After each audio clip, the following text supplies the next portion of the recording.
Hello বন্ধুরা, good afternoon, good evening সব একসাথে। শরীরটা আজকে ভালো ছিল না, তাই জন্য ভাবলাম যে আজকে ভিডিওটা না একটা ছোট্ট একটা ব্লগ দিয়ে দিই যে ঘুম থেকে উঠে কী করলাম। তো আজকে ঘুম থেকে উঠে আমি চেষ্টা করলাম আমার চুলটাকে একটু ভালো করে গুছিয়ে বাঁধার চেষ্টা করলাম।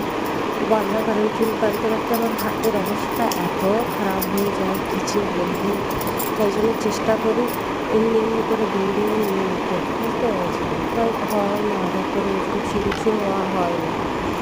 শ্বশুরবাড়ি সবাই দিল্লি হচ্ছে, সবার বাড়ির সব কাজ করে টেরে উঠে নিজের টাইম বের করাটাও বড় একটা দরকার, তাই না বলো?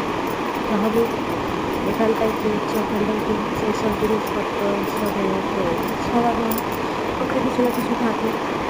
তাই জন্য ভাবলাম সব কিছু করে, শরীরটাও ভালো ছিল না, সকাল থেকে একটু অনেক ছিল, শাশুড়ি মায়েরও শরীরটা ভালো না। একটু বাইরে গেছিলো, ডক্টরের কাছে গেছিলো, আসলো ঘুরে ঘুরে ডক্টরের কাছ থেকে এসে খাবার টাবার দিয়ে ভাবলাম শুয়ে পড়লাম, কিছু করার ইচ্ছে ছিল না। তাই শুয়ে পড়লাম, সবাই ঘুম থেকে উঠে চা খেয়ে ভাবলাম কী করি। তাই জন্য ভাবলাম একটা চুল বাঁধি কী করে, একটা নিজের যে রোজেরকার একটা, গলাটাও খারাপ হচ্ছে, ছোট্ট করে একটা ব্লগ দিয়ে দিই।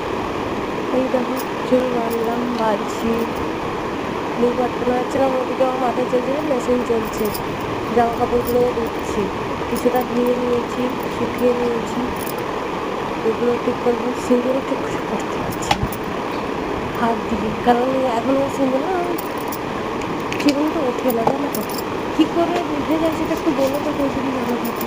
ওকে, দেখো ফাইনালি, ওকে, বাই।